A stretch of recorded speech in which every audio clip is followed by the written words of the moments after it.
Unit 2. It's Bando Party Time.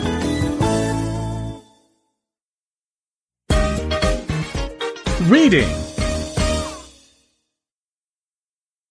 Today my Taiwanese friend, Yukai, invited me to a Taiwanese banquet. He called it Bando. It was actually his brother's wedding banquet in Neiman, a rural area of Kaohsiung. He said that Neiman is the home of Bando, so I was excited to have my first Bando experience there. When we arrived, a plastic tent on the roadside caught my attention. A number of round tables and iron stools were under the tent. I saw the color red everywhere. When I looked around the tent, I discovered a bright stage at one end. I also noticed a very interesting thing. There was an outdoor kitchen. The cooks were busy preparing the meal. I heard them chopping ingredients, and the air was filled with delicious smells. Pop, pop, pop. People set off some firecrackers, and the bando began.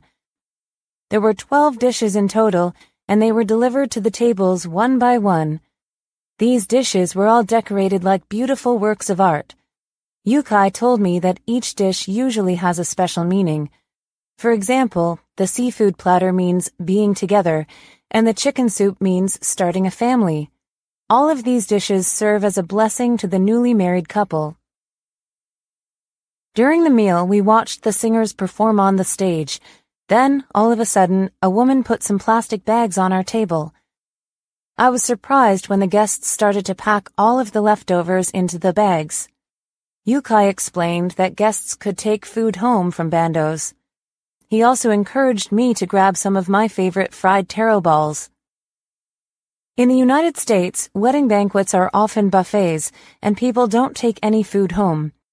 Because of my experience during this bando, I felt that the Taiwanese custom of bringing home leftovers is really generous. I shared my experience and talked about how impressed I was by the hospitality of Taiwanese people in a YouTube video. I was so happy when a Taiwanese fan left a comment which invited me to another bando next month. I can't wait.